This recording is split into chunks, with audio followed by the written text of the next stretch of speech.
السلام عليكم يا احلى متابعين، مرحبا بكم في قناه سرور. كنتمنى تكونوا على خير وبخير ويلقاكم هذا الفيديو في افضل الاحوال.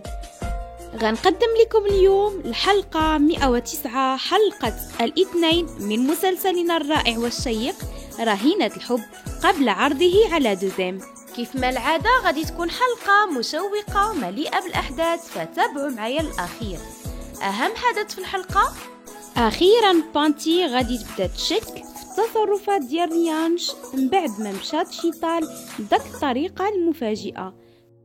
البدايه من الاستوديو، اهان ما قدرش يعزف اللحن مضبوط، غايقول ليه ريانش عندنا اسبوع واحد خاصنا اللحن والكلمات يكونوا مقادين. اهان كيف ما شفنا في الحلقه السابقه هو تخاصم مع بانتي، وبانتي ما جاتش معاه الاستوديو وما قدرش يعزف داك اللحن بواحد الطريقه صحيحه. مقابل غير باب ديال الدخول وكيقول فينك بانتي، عافاك جي. المنتج غادي يقول اهان مره اخرى عاود عزف اللحن لانك ما ضبطيش بواحد الطريقه اللي هي مزيانه. غايقول ليه اهان انا غادي نعاود العزف باش نعاودو بواحد الطريقه صحيحه، لكن اهان غادي يعاود نفس الخطا. ننتقلوا عند بانتي، غادي تذكر فاش دخلات الغرفه ديالها وما لقاتش الام ديالها، وغادي تذكر كلام الدكتور منين قال لهم علاش كتبرعوا بالدم، وحتى فاش وصلتها رساله اللي ما فيها حتى شي كلمه صحيحه ومفهومه. غتذكر كلام اهان منين قال لها انتي ما كتهتميش بيا، وغادي تتصل بواحد الشخص وغادي تقول ليه واش ممكن تلاقاو بعد 10 دقائق في الاستوديو. ريانش غادي يقول ليهم حبسوا اهان، ما قادرش يشد اللحن ويضبط راسو، خاصو ياخد واحد الاستراحه، ولكن تذكروا مزيان خلال اسبوع فقط الكلمات واللحن خاصهم يكونوا مضبوطين، ولا غادي نفلتوا علينا هاد الفرصه. ننتقلوا عند فيكرام، غادي يكون فرحان بزاف لان الام ديالو شيطال خلت ليه وكتبت ليه جميع الاملاك ديالها. غادي يتصلوا به الرجال اللي خاطفين انيتا، غادي يقول لهم ما بغيتكمش تطلقوها الا بالاذن ديالي. هاد الكلام غادي تسمعوا ريتشا وغادي تبقى تفكر وهي خايفه بزاف. غادي تذكر فاش جاه الاتصال في الليل وقالت ليه شكون كيتصل، قال ليها رقم خاطئ. ايضا فاش شافت ماناف كيتصل برجال الشرطه وقال لهم بان انيتا شارما مخطوفه. ريتشا غادي تبقى تشوف الصوره ديال جيان ومعاه فيكرام، وغادي تقول انا خايفه بزاف لا يكون فيكرام نسخه عن اب ديالو جيان. اهان كان كيحيد الجيتار وغادي يتفاجئ بوصول بانتي اللي غتقول ليه دابا غادي نتاكدوا مزيان اننا ما يمكنش نعيشوا فارقين، لا بدا نكونوا بجوج باش نقدروا نديروا عمل جيد. لكن هاد الخصام اللي وقع بيناتنا غادي يزيد ياكد المحبه ديالنا، وضروري من المشاكل ونبعدوا من بعضنا باش نتاكدوا من الحب ديالنا. اهان غادي يعجبو الحال بزاف، وغادي يتفاجئ ان بانتي اتصلت بالصديقه ديالو اللي بانت معاه في اول حلقه وجابتها معاها الاستديو. غتقول ليه دابا في اقل من اسبوع غادي نكتبوا الكلمات. ريانش غادي يتعصب بزاف وغادي يحس بالغيره من اهان. ننتقلوا عند مونتي، كيتذكر صور بورفا وفيكرام وغتجي عنده كايرا غتجيب ليه ملف يوقعوا، غايقول ليها كون عطيتيه لشي موظف يجيبو. غتقول ليه ما كاين حتى شي مشكل وغادي تبغي تهضر معاه، لكن مونتي كان عقله كيفكر في بورفا فما كانش معاها. غتقول ليه واش انت مشغول، غايقول ليها مشغول عندي بعض الاعمال. غتقول ليه صافي نخليك تكمل العمل ديالك وغادي تمشي. مونتي كان كيشوف واحد القلاده على شكل قلب اللي كان فيها الصور ديالو وديال بورفا، وغتبقى تشوف فيه كايرا قبل ما تخرج من المكتب. ننتقلوا عند بورفا، غادي تحلم ان مونتي كيغوت عليها وغادي تفيق خايفه. غتجي الممرضه غادي تعطيها المهدئ والماء وغادي ترجع تنعس وهي كتبكي. في اليوم الموالي في الصباح، اهان غادي يكون في الاستديو كيحاول الصديق ديالو يصورو، غادي يقول ليه فين هي الابتسامه، غادي يحس اهان ببانتي جات، وغادي يبتسم، غيقول ليه الصديق ديالو شكون سباب هاد الابتسامه، وغادي يشوف بانتي وغيقول ليه صافي عرفت شكون سبابها، شكون غيكون سبابها من غير بانتي. غادي يسجل فيديو وغيقول للجمهور ديال اهان وبانتي انتظروا اغنيه رائعه لاهان وبانتي، كلمات بانتي والحان اهان والغناء ديالهم بجوج. اهان غادي يشوف بانتي متوتره بزاف، كتكتب بزاف ديال الكلمات وكترميهم في الارض.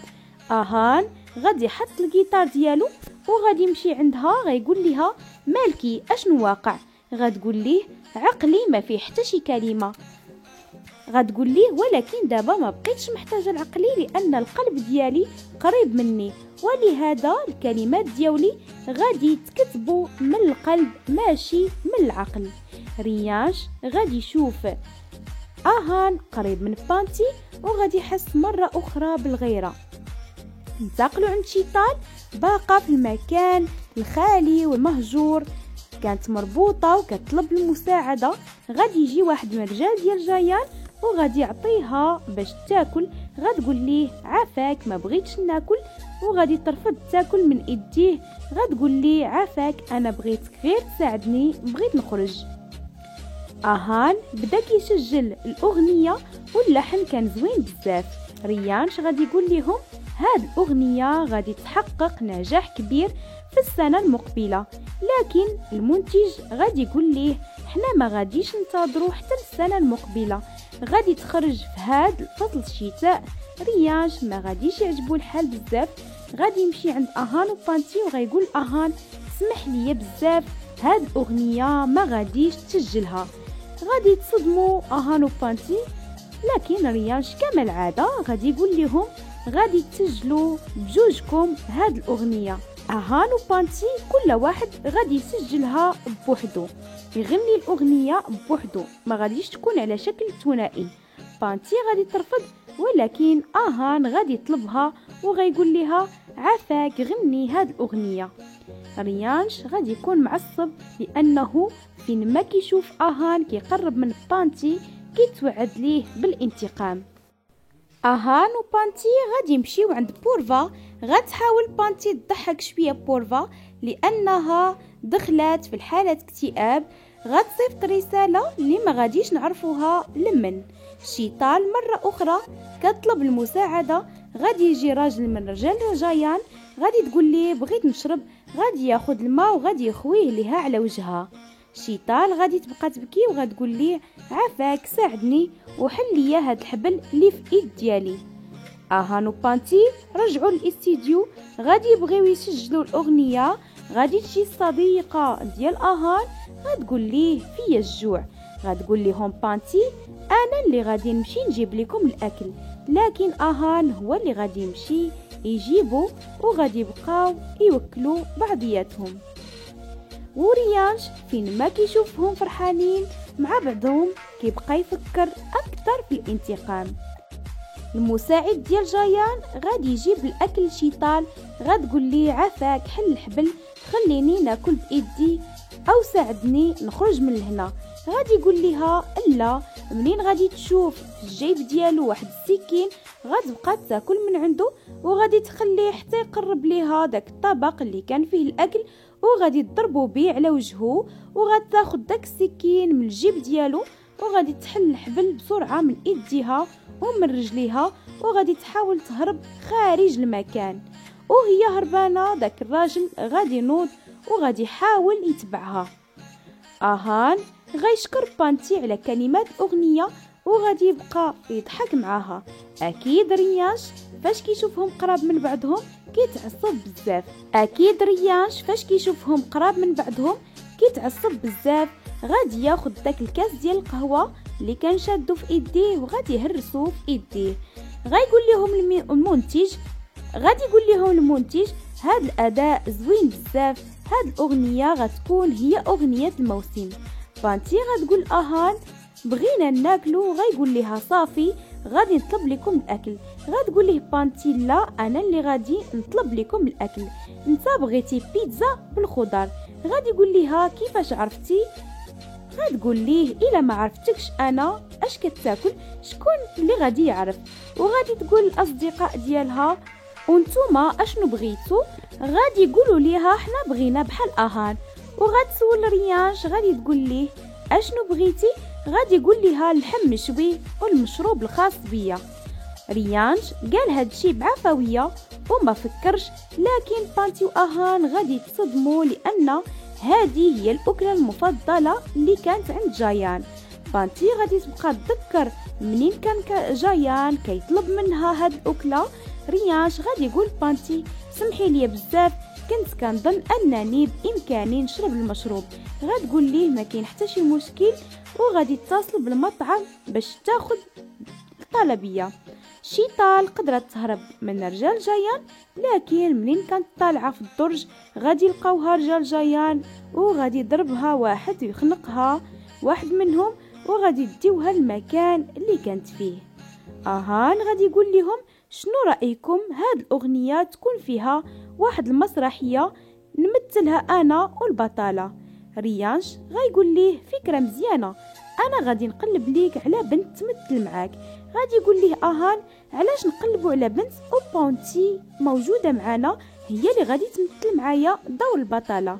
ريانش غادي يقول ليه ما يمكنش، بانتي غادي تغني اغنيه وغتمثل، لا راه ما يمكنش. بانتي غتقول اهان انا راه ما كنعرفش نمثل. غايقول ليها اهان انتي احساس اللي حاسه به في القلب ديالك غادي تبينيه الناس، يعني ما محتاجاش تمثيل. غادي يطلبها حتى غادي توافق. غادي يمشيو المكان اللي غادي يسجلوا فيه، وريانش تعصب بزاف. اهان وبانتي غادي يبداو تسجيل اغنيه، وريانش غادي يجيه واحد الاتصال من الرجال ديالو اللي خاطفين شيطال. غايقولوا ليه سمح لينا بزاف، السيده شيطال حاولت تهرب وضربات واحد من الرجال ديالنا. غادي يقول لهم الى المره اخرى حاولت تهرب او هربات غادي نقتلكم كاملين وما غاديش نتشاور معاكم. هاد الكلام غادي تسمعوا بانتي اللي كانت موراه وغادي تبقى مصدومه. انتقلوا عند كايرا، كتغني في الغرفه ديالها فرحانه بزاف وكتستف الورد. غايشوفها فيكرام وغايقول هذه هي الفرصه المناسبه باش نكمل الخطه ديالي. غادي يمشي عند مناف وابرنا، غايقول لهم واش ما لاحظتوش ان كايرا فرحانه بزاف هاد الايام. غايقول ليه مناف فعلا. غايقول لهم فيكرام انا كنظن ان كايرا ومونتي بيناتهم شي علاقه، خاصنا نتكلموا معاها ونعرفوا اشنو واقع. هي الاخت الوحيده اللي عندي وخاصني نعرف داكشي اللي واقع بيناتهم. نرجعوا عند ريانش، غادي يقول بانتي سمحي لي بزاف، الطريقه اللي كنت كنتكلم بها مع واحد السيده ما بغاتش تجي الاستوديو، وقلت ليها الا ما جيتيش الاستوديو ما غاديش تبقاي تعاملي معنا. بانتي غتقول ليه ما كاين حتى شي مشكل، وهي كتشوف فيه وباقي مصدومه. غادي يجي اهان وغايقول ليه فيا الجوع، واش ما غاديش تاكلوا؟ غادي ناكل داك الاكل اللي جبتو كامل. كايرا باقا كتذكر اللحظات اللي عاشت مع مونتي، وغادي يجي عندها الاب ديالها وفيكرام والام ديالها.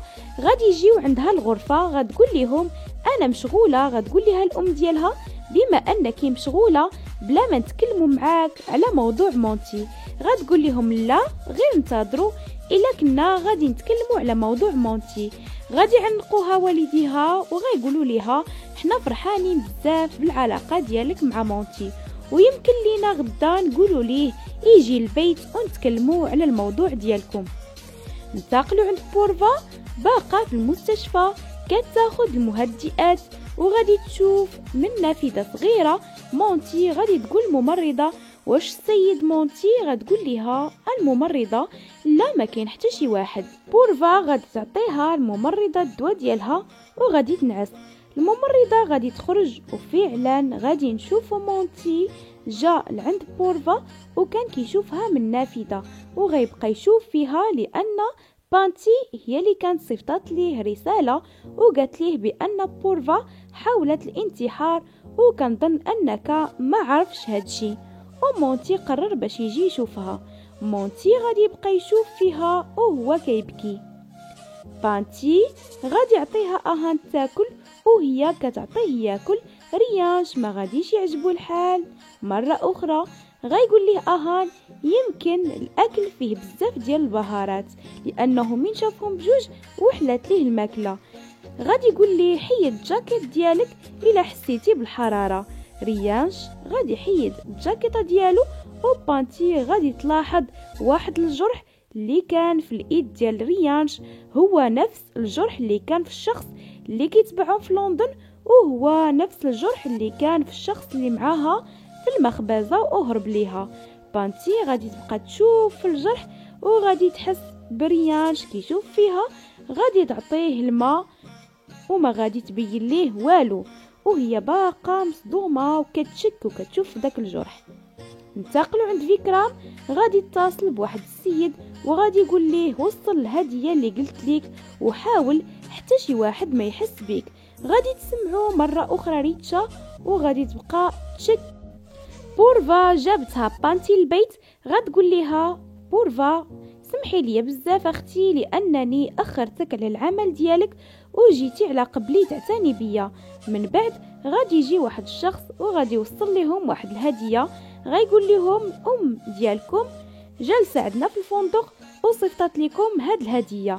هاد الهديه هي فقط خطه من فيكرام هو اللي وصى عليها باش توصلهم للبيت. بورفا غادي تقول بانتي شوفي الام ديالنا ما كتهتمش بينا بحال كاع الامهات، مشات الفندق وكتدوز العطله مع راساتها وخلاتني انا في هاد الحاله. غتقول ليها بانتي ما كاين حتى شي مشكل، هذه هي الام ديالنا وعارفينها وتعودنا على هاد التصرفات. اهان غادي يتصل به الام ديالو، غتقول ليه فينك، غيقول ليها يلا وصلنا بورفا البيت. غتقول ليه الا احتاجيتو شي حاجه قولها ليا انا في مثابه الام ديالها. وفي المساء جيب بانتي وجي لعندنا وجيب حتى بورفا، عندنا واحد الحاجه مهمه بغينا نقولوها لكم. غيقول ليها شنو هي؟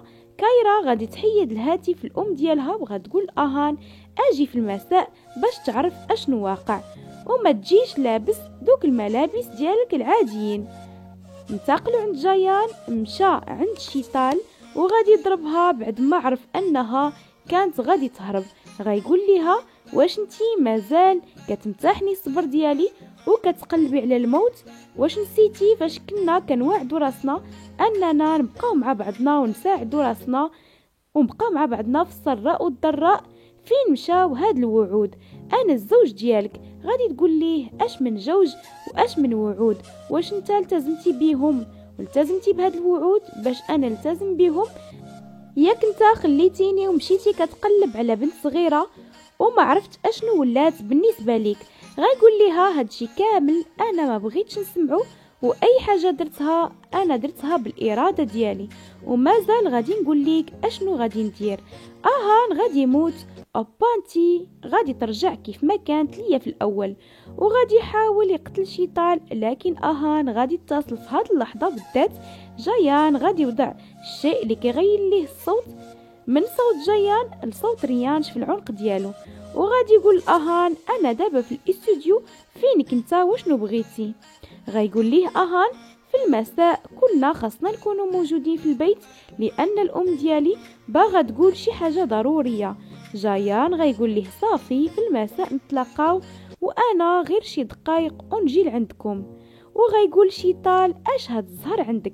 مرة أخرى ما غاديش نقتلك وعندك فرصة أخرى، مرة أخرى خاصك تفهمي مزيان واحد الحاجة، ما غادي تلقاي حتى شي راجل متفهم الموت مزيان، أنا ما متش وانتي ما متيش. كان هذا آخر مشهد من حلقة اليوم، كنتمنى ينال إعجابكم ونتلاقاو إن شاء الله في الحلقة القادمة. إلا عجبكم الفيديو ما تبخلوش عليا باللايك ديالكم. إلا كنتو مازال ما اشتركتوش في القناة دخلوا دابا اشتركوا فيها وما تنسوش تفعلوا الجرس باش توصلوا بالحلقات المقبلة. شكرا لكم على المتابعة، دمتم في رعاية الله وحفظه وكنتمنى لكم فرجة ممتعة.